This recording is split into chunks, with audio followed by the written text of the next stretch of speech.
मोर प्रियजन आपण समस्त को प्रभु जीशुक नाम रे नमस्कार। आज आमे साधारण कालर द्वितीय रविवार रे प्रवेश करिछु। आजिर प्रथम पठन रे प्रभु तांकर मनोनीत जाति इस्राएल माननको विषय से कहती जे से आनंदित होती कारण निर्वासन पर से माने फेरी आसछंती जेरूसालेम को एवं जेरूसालेम को से प्रभुंक हस्तरे गोटे मुकुट रूपे से तांको तुलना करती बा गोटे राजा मानकर किरीट सदृश से माने प्रभुंक हस्तरे पुणी जड़े युवा व्यक्ति जेपरी बा गोटे बर जेपरी वधू सहित आनंदित होती सही प्रकार ईश्वर आ मनुष्य मध्य थिबा संपर्क को से वर्णना करती। तेबे एक आनंदर विषय खुशीर विषय आ द्वितीय पठन रे आमने शुणिया को पाइबा करंथीय मंडली प्रति जे किपरि प्रभुंकर दान समस्त को दिया जाइछि किंतु विभिन्न प्रकार आत्मा एक दान विभिन्न प्रकार किंतु एही सबु कोन पाई मंडली बा यीशु ख्रीष्टंकर शरीर मंडलीर सेवा पाई जेपरि मंडली रे एकता रहिबो आत्मा एक प्रभु एक दान विभिन्न प्रकार किंतु एही दान गुड़िक दिया जाइछि मंडलीर सेवा पाई एही विषय आमे सुनिया पाइबा। तृतीय पठन रे आम माने जानू जे यीशु तांकर सेवा कार्य आरंभ करिवा समय प्रथम आश्चर्य कर्म गालिलीर काना ग्राम रे वर्तमान पर्यंत जदि आपण जिबे से काना ग्राम जोड़ी यीशु एही महान आश्चर्य कर्म करथिले ताहा माने देखिया को पाई पारिबा आउ सेही पात्र गुड़िक मध्य रखा जाइछि विभिन्न समय तेबे कौन होउछि आमाने समस्ते अति परिचय गोटे भोजी रे जेतेबेले समस्ते आनंदित होंती खुशी होंती एक उत्सवर गोटे महल चली थाए आउ से समय रे हठात गोटे दुर्घटना बा गोटे दुखर घटना घटिला अर्थात द्राक्षारस सरीगला। द्राक्षारस आम जानी जदि आम बाइबल रे देखिबा पुरातन और नूतन नियम रे एही द्राक्षारस जिहुदी मानक पई गोटे खाद्यर गोटे अंश थिला पानी अंश थिला। 14 अध्याय उत्पत्ति ग्रंथ 18 पद बा काना जहन लिखित सुसमाचार 2 अध्याय 3 पद रे आम देखुचु जे द्राक्षारस कि प्रकार एक बंधु मिलनर एक आनंदर प्रतीक एक उत्सवर प्रतीक एवं यह गोटे खाद्य रूपे मध्य व्यवहार करा जाइछि।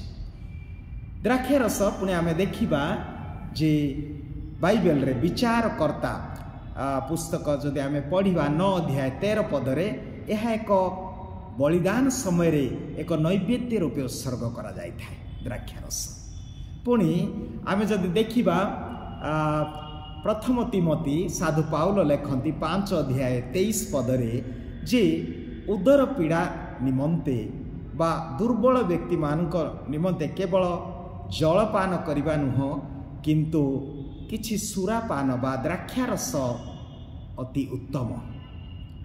पुणी आमे जदि देखिबा आमे पढ़िबा जानिबा जे 104 गीत संगीता 104 15 पदर पुणी लिखा जाए जे चित्त विनोदन पाई मनर आनंद पाई द्राक्षारस अति आनंददायक। तब एपरि भाव द्राक्षारस एक संकेत एक निदर्शन आनंदर निदर्शन उत्सवर गोटे संकेत एवं स्वर्ग राज्य सहित मध्य यह तुलना करा जाए। यार अर्थ नुहे प्रभु मान को पीवा माताल हेबा यही सब विषय नुहे किंतु आनंद खुशी ईश्वर आशीर्वाद स्वर्ग राज्य यही प्रकार विषय सहित तुलना करा जाइछि। तेबे यही द्राक्षारस जेतेबेले अभाव से मानकर द्राक्षारस नाही काहीकि यीशु सेही जल को द्राक्षारस रे परिणत कले। 3टी विषय सुसमाचार आम देखुछु। प्रथमतः माँ मारिया तांको अनुरोध कले ସେମାନଙ୍କର ଦ୍ରାକ୍ଷାରସ ନାହିଁ। ଏତେ ଜଣ ଆନନ୍ଦ ଖୁସିରେ ସବୁ ଆନନ୍ଦିତ ହେଉଛନ୍ତି, କିନ୍ତୁ ଜଣେ ବ୍ୟକ୍ତି ଦେଖୁଛନ୍ତି, ସେ ହେଉଛନ୍ତି ମାରିଆ। ତେବେ ପ୍ରଥମ କଥା ହେଲା ମାରିଆ ଅନୁରୋଧ କଲେ, ସେମାନଙ୍କର ଦ୍ରାକ୍ଷାରସ ନାହିଁ। ଦ୍ୱିତୀୟ ବିଷୟ ଆମେ ଦେଖୁଛୁ ଆଜିର ସୁସମାଚାରରେ ଯେ ଈଶ୍ୱରଙ୍କର ମହିମା ପ୍ରକାଶ କରିବା ପାଇଁ ଯୀଶୁ ଜଳକୁ ଦ୍ରାକ୍ଷାରସରେ ପରିଣତ କଲେ। ତୃତୀୟ ବିଷୟ ହେଲା ଏହି ନିଦର୍ଶନ, ଏହି ଆଶ୍ଚର୍ଯ୍ୟକର୍ମ ଦେଖି ସେମାନେ ବିଶ୍ୱାସ ବଢ଼େଇବା ପାଇଁ ଲେଖା ଅଛି ଯେ ସେ ତାଙ୍କର ଶିଷ୍ୟମାନେ ବିଶ୍ୱାସ କଲେ। ତିନୋଟି ବିଷୟ, ମାରିଆ ଅନୁରୋଧ କଲେ, ଦ୍ୱିତୀୟ ବିଷୟ ଈଶ୍ୱରଙ୍କର ମହିମା ପ୍ରକାଶ ହେଲା ଏବଂ ବିଶ୍ୱାସ ବୃଦ୍ଧି ହେଲା। ଯେତେବେଳେ ଶେଷ ହୋଇଗଲା ସେହି ସମୟରେ ହୁଏତ ଭୃତ୍ୟମାନେ ଅଛନ୍ତି ଯେଉଁମାନେ ସେମାନଙ୍କୁ ଯୀଶୁ କହୁଛନ୍ତି ଯେ ତୁମେ ଏହି ପାତ୍ର ଗୁଡ଼ିକୁ ଯେଉଁ 6ଟି ପାତ୍ର ରଖାଯାଇଥିଲା ପ୍ୟୁରିଫିକେସନ୍ ଶୁଦ୍ଧିକ୍ରିୟା ପାଇଁ, ଆଉ ସେଥିରେ ଜଳ ଭରି କର। ସେହି ସମୟରେ ହୁଏତ ସେହି ଭୃତ୍ୟମାନେ ପ୍ରଶ୍ନ କରିଥାନ୍ତେ, କାହିଁକି ବର୍ତ୍ତମାନ ଦ୍ରାକ୍ଷାରସ ଆବଶ୍ୟକ, ଏହି ଜଳର ଆବଶ୍ୟକତା ନାହିଁ। କିନ୍ତୁ ସେମାନେ ପ୍ରଶ୍ନ କଲେ ନାହିଁ। ଯେତେବେଳେ ଯୀଶୁ କହୁଛନ୍ତି ଏହାକୁ ପୂର୍ଣ୍ଣ କର, ସେମାନେ ମାନିଲେ ଆଉ ଜଳରେ ପୂର୍ଣ୍ଣ କଲେ ସେ ପାତ୍ର ଗୁଡ଼ିକ। ଆଉ ଯେତେବେଳେ ସେମାନେ ମାନିଲେ, ଆଜ୍ଞା ତାଙ୍କର ଯୀଶୁଙ୍କର କଥାକୁ ଶୁଣିଲେ, ମାନିଲେ, ଆଶ୍ଚର୍ଯ୍ୟକର୍ମ ହେଲା। ଆମେ ଯଦି ଦେଖିବା ଯୋହନ 11 ଅଧ୍ୟାୟରେ ମଧ୍ୟ ଯେତେବେଳେ ଲାଜରସ୍ ମୃତ୍ୟୁବରଣ କରିଛନ୍ତି, ଯୀଶୁ ଫେରୁଛନ୍ତି 4 ଦିନ ପରେ। ଆଉ ଯେତେବେଳେ ମାର୍ଥା ମାରିଆ ତାଙ୍କୁ ଅନୁରୋଧ କରୁଛନ୍ତି, କାହିଁକି ସବୁ ଚାଲିଗଲା, ବର୍ତ୍ତମାନ ଦୁର୍ଗନ୍ଧ ସେ ସମାଧି ଭିତରେ। କିନ୍ତୁ ଯୀଶୁ କ'ଣ କହିଲେ? ଯୀଶୁ କହିଲେ କେଉଁଠି ପୋତିଛ? ଯେତେବେଳେ କହିଲେ ସେତେବେଳେ ସେମାନେ କହିଲେ କିଛି ଯିବାର ଆବଶ୍ୟକ ନାହିଁ। ତାପରେ ସେ କାନ୍ଦିଲେ, ଲେଖା ଅଛି 11 ଅଧ୍ୟାୟ 35 ପଦରେ। ସେ କାନ୍ଦିଲେ ସେଇ ସମାଧିରେ, ଆଉ ସେଠାରେ ଉପସ୍ଥିତ ଥିବା ଶିଷ୍ୟମାନଙ୍କୁ ଅନ୍ୟମାନଙ୍କୁ କହିଲେ ପଥର ଘୁଞ୍ଚାଅ। ସେତେବେଳେ ସେମାନେ ପ୍ରଶ୍ନ କରିଥାନ୍ତେ, ଏହା ଅସମ୍ଭବ, 4 ଦିନ ହେଲାଣି, ଏତେ ବଡ଼ ପଥର କାହିଁକି, କି ଲାଭ? କିନ୍ତୁ ସେମାନେ ପ୍ରଶ୍ନ କଲେ ନାହିଁ। ଯୀଶୁ ଯେତେବେଳେ କହିଲେ ତୁମେ କ'ଣ ଈଶ୍ୱରଙ୍କର ମହିମା ଦେଖିବାକୁ ଚାହୁଁଛ, ତୁମେ କ'ଣ ଈଶ୍ୱରଙ୍କ ମହିମା ଦେଖିବାକୁ ଚାହୁଁଛ, ପଥର ଘୁଞ୍ଚାଅ। ଆଉ ଯେତେବେଳେ ସେମାନେ ମାନିଲେ, ଶୁଣିଲେ, ଆଜ୍ଞାବହ ହେଲେ, ଆଉ ପଥର ଘୁଞ୍ଚେଇଲେ, ଈଶ୍ୱରଙ୍କର ମହିମା ଦେଖି ଲାଜରସ୍ ବାହାରି ଆସ, ଲାଜରସ୍ ବାହାରି ଆସିଲେ। ଅର୍ଥାତ୍ ଆଜିର ସୁସମାଚାର ଆମମାନଙ୍କୁ ଶିକ୍ଷା ଦେଏ, ଆମେ ଶୁଣିବା, ଆମେ ମାନିବା। ଯୀଶୁଙ୍କର କଥା ଯେତେବେଳେ ଆମେ ମାନିବା, ଯୀଶୁଙ୍କୁ ଯେତେବେଳେ ନିମନ୍ତ୍ରଣ କରିବା, ଆମ ଜୀବନରେ ଆଶ୍ଚର୍ଯ୍ୟକର୍ମ ଘଟିବ। ହଁ ପ୍ରିୟ ଭାଇ ଭଉଣୀମାନେ, ବେଳେବେଳେ ଆମ ଜୀବନରେ ଦ୍ରାକ୍ଷାରସ ସରିଯାଏ, ଆମର ଆନନ୍ଦ ଲିଭିଯାଏ, ଆମର ଖୁସି ହଜିଯାଏ।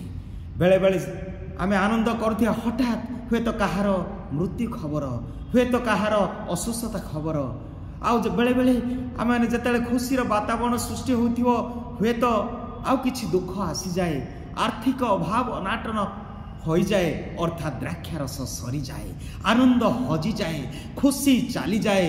ଆଉ ଏହି ସମୟରେ ଆମକୁ କ'ଣ କରିବାକୁ ପଡ଼ିବ? ଯାହା ଜନ୍ ଅଫ୍ ଦ କ୍ରସ୍ କହନ୍ତି, it's a moment of deepest darkness of the soul, ଆତ୍ମାର ଅନ୍ଧକାର ବୋଲି ତାହାକୁ କହନ୍ତି। ବା ଜନ୍ ଅଫ୍ ଦ କ୍ରସ୍ କେବଳ ନାହିଁ, ଯେମିତି ଇଗ୍ନେସିୟସ୍ ଅଫ୍ ଲୋୟଲା କହନ୍ତି, it is a period of desolation, ଅର୍ଥାତ୍ ନିରାଶାର ସମୟ, ସ୍ପିରିଟ୍ ଅଫ୍ ଡେସୋଲେସନ୍ ୱାର୍କସ୍। କିନ୍ତୁ ଏହି ସମୟରେ ଆମେ ନିରାଶାର ସମୟ ହୋଇଯାଏ, ହତାଶାର ସମୟ ହୋଇଯାଏ, ଚିନ୍ତା ଦୁଃଖର ସମୟ ହୋଇଯାଏ, ଶୁଷ୍କତାର ସମୟ ହୋଇଯାଏ। ଆମ ଜୀବନରେ ଖୁସି ନାହିଁ, ଆନନ୍ଦ ନାହିଁ। ଏହିସବୁ ଯେତେବେଳେ ହଜିଯାଏ, ଆମେ କ'ଣ କରିବା? We must invite Jesus. ଏହି ସମୟରେ ଆମେ ଯୀଶୁଙ୍କୁ ନିମନ୍ତ୍ରଣ କରିବା, ଏହି ସମୟରେ ଆମେ ଯୀଶୁଙ୍କ ମାଙ୍କୁ ନିମନ୍ତ୍ରଣ କରିବା। ଯୀଶୁ ସେହି ଦ୍ରାକ୍ଷାରସ ଯେପରି ଅଭାବକୁ ଦୂର କଲେ, ଯେପରି ଯୀଶୁ ସେହି ସମୟରେ ଆନନ୍ଦ ଆଣିଲେ, ଆଶୀର୍ବାଦ ଆଣିଲେ, ତାଙ୍କର ରାଜ୍ୟର ସ୍ୱାଦ ଚାଖିବାକୁ ଦେଲେ, ଆଉ ଠିକ୍ ସେହି ପ୍ରକାର ଆମର ଶୂନ୍ୟତା, ଆମର dryness, the moment of dryness, the moment of emptiness, ଯେତେବେଳେ ଆମର ସେହି ପାତ୍ର ଶୁଖିଯାଏ, ଯେତେବେଳେ ସେହି ପାତ୍ର ଆମର ଖାଲି ପଡ଼ିଯାଏ, ସେହି ଆମର ଜୀବନ ଶୁଖିଯାଏ, ଶୁଷ୍କତା ହୋଇଯାଏ, ଶୂନ୍ୟତା ହୋଇଯାଏ। ଆସନ୍ତୁ ଯୀଶୁ को इनवाइट करिबा जीशु को निमंत्रण करिबा जीशुंकर उपस्थिति रे आमर जीवन आनंदमय हेबो। प्रिय भाई भौणी माने आपणकर विवाह जीवन रे कोन द्राक्षारस सरी जाइछि आपणक परिवार रे सेई आनंद सेई खुशी रे समय सरी जाइछि कोन आज दुख देउछि जीशु को निमंत्रण कर जीशु जते बेले आसीबे आमर आनंद द्विगुणित हब आम जीवन रे द्राक्षारस आसीबो आशीर्वाद आसीबो आनंद आसीबो उत्सव आसीबो एवं आमे नूतन कृत हेबा। आसंतु प्रिय भाई भौणी माने कौन आज मो जीवन रे दुख आछि कौन आज मोर हजि जाइछि केउ द्राक्षारस आज मो ठारे नाही प्रभु आसंतु आम समस्त को स्पर्श करंतु तांकर उपस्थिति रे पूर्णता अछि कारण they have the abundance of wine abundance of माने यथेष्ट पर्याप्त जेपर आमे जब देखिबा जदि मैथमेटिक्स हिसाब रे हिसाब करंती केतेक धर्म पंडित माने सही गोटे गोटे पात्र रे प्राय 100 लिटर द्राक्षारस पुणी सेटा को जदि आमे बोतल रे पूर्ण करिबा गोटे बोतल रे जदि 750 मिलीग्राम रखिबा तेबे 800 बोतल माने कहा जाए केते कैलकुलेशन 3600 वाइन ग्लास ता माने अपर्याप्त he can supply he can give our God has abundance of anything that we lack अनेक पर्याप्त तांको ठारे अछि तेणु आसंतु सेई प्रभु जेतेबेले आम जीवन रे अछि आमर शुष्कता आमर शून्यता आनंद रे परिणत हबो। प्रभु आम समस्त को आशीर्वाद करंतु।